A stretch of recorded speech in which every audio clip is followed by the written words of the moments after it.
Oh, hello there, yes. I thought we'd have a thrilling look at the latest New Culture Forum video. Yes, it might be entitled Three Old Blokes Not in a Pub. Anyway, after having a bit of a chat about that Philip Schofield chappie, apparently he's gay, they moved on to the subject at hand, which was the blob and how bad it is. Anyway, let's have a listen to what they've got to say about that. It's a kind of, we've talked about activism, and I've talked very specifically about activism. This is a kind of activism by stealth in a way, isn't it? It's quiet. The public doesn't know that much about it until someone speaks out about it, as just happened. Yeah. But these are Kim Philby, Anthony Blunt type characters. You know, they're just not. They're just there isn't just the sensationalism around them. The really depressing thing about it for me is that there are so many of these people, and they come from arts and humanities degrees. There are hordes of them, yes. And there's nothing else for them to do other than to work in the civil service, work in the NHS as managers in the NHS, work in education institutions. It's the human resources stuff, it's all of those things, and they wield so much power, and these organisations grow and grow and grow simply to hold them, all of these people with these qualifications with nothing else to do, and it's going to get worse before it gets better. Yes, well, there you go. You can tell how bad things are. There are all these people with humanities degrees, and apparently it's just jobs for the boys. So I thought we'd have a quick look at their degrees. So we got Peter, he's got a history and politics degree, and Rafe's got a history degree, and Philip K's lecturer in culture and politics. But yes, apparently not those humanities. Obviously, it's the other humanities that's the problem, definitely. Anyway, let's move on, and we'll see how nefarious and, whisper the word, communist everything is. I think the difference with the deep state, if there is one, is that in America it's always had this connotation of the intelligence services, that working behind the scenes and all those things. But I think the great thing, surely, the good thing, let's face it, you say people didn't realise back in 2000, we've been banging on about this, we've written books about it. This is all, to me, part of the long march. All part of the long march. What do you think of this idea? You talk about restructuring and reforming. What about just simply getting rid of the notion of impartiality in the civil service? Say it is not working, it never really did work. We need, a bit like America, a politicised, senior maybe, civil service. Would you go along with that?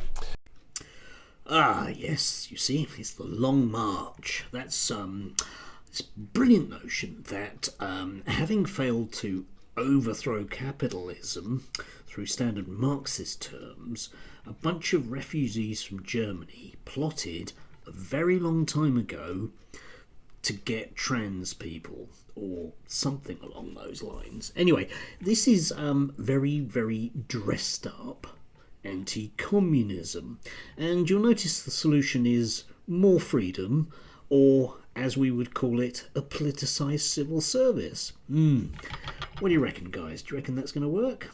No. I mentioned there Kathleen Stock as being one of the people, J.K. Rowling, Matthew Goodwin, who basically couldn't meet, or rather Andrea Jenkins, when she was a minister under Boris Johnson, was prevented from meeting them by nefarious means. Do you know what I mean? They kept putting on. She's had a bit of a week, hasn't she, Kathleen Stock? I mean, she was on our programme all last year, and I mean, I just liked her instinctively in regards to him. But she was at Oxford this week, wasn't she? And she also did a programme called The Gender War on Channel 4. Did you see it? It was.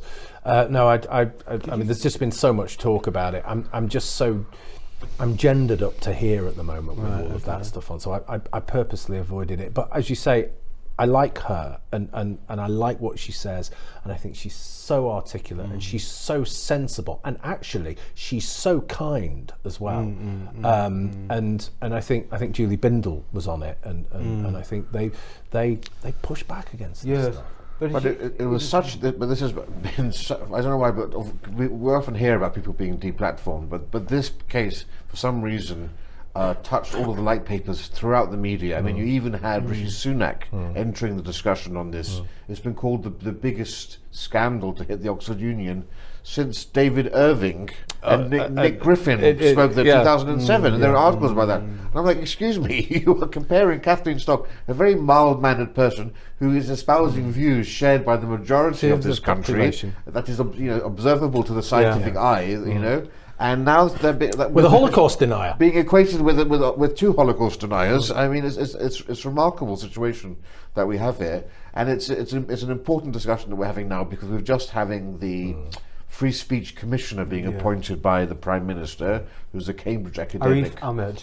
A Cambridge academic who has a good track record on training students in free speech, and he's been empowered to actually take action over student unions. But the difficulty with that is that's a top-down thing. It's really not going to work. You need to get academics, you need to get students on the side of free speech. You can't just have a SAR to step in and say we've got to change this, we've got to do that. I don't think it's going to work. It might make some change, but it's not going to make fundamental change.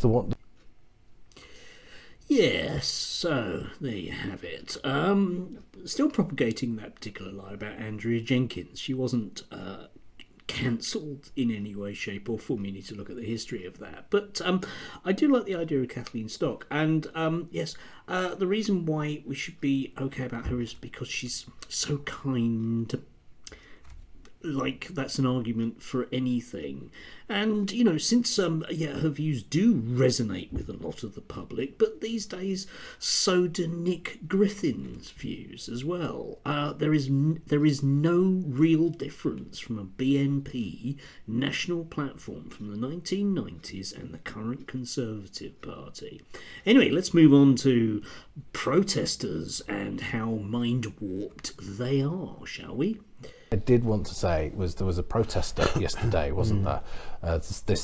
This girl who glued her hand. John T. Twittington. Who glued her hand to the floor.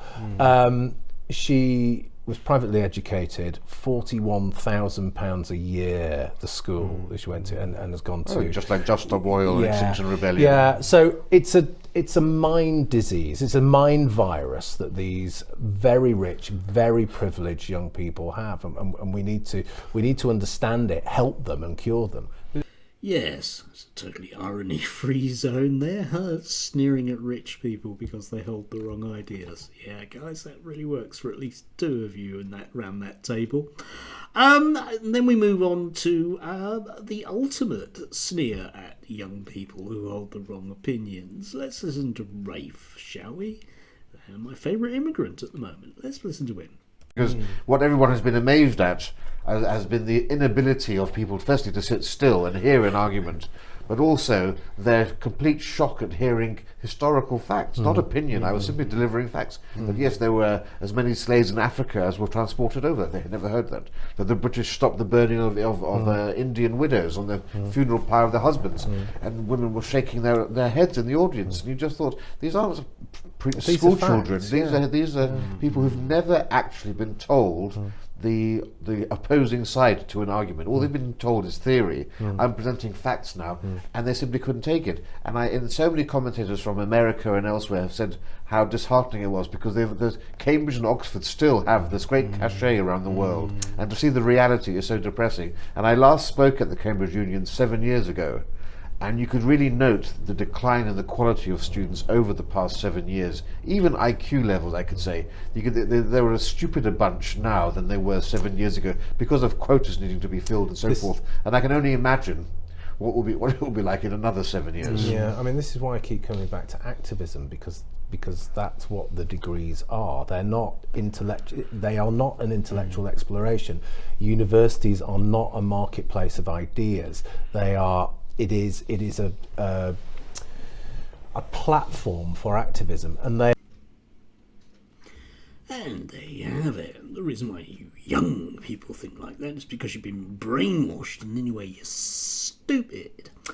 Yes, indeed. It really is like listening to slightly upmarket three geezers in a pub. Don't really understand young people today. Wasn't like that in my day. No, it was different then. Oh no, they just sit around moaning the whole time. Not like us. Yeah, so, as ever, you can see the reason why young people think like this and the reason why everything's going to pot is because of, apparently people like me. Yes, it's not in any way, shape or form grounded in reality. Young people are grounded in reality. HR departments and civil servants are grounded in reality, and that's perhaps why they do the things that they do. The problem is people like this that have a policy platform who persuade the Tory party to go in particular ways. Doesn't really matter about the legality or the democracy of it or anything else. Just plough away, because if anybody gets in our way, we can dismiss them as lunatic fringe, can't we? And if that still doesn't work, we'll bring in legislation, because after all, as ever, that legislation will keep us safe and free, won't it? Anyway, have a lovely rest of the day. Enjoy.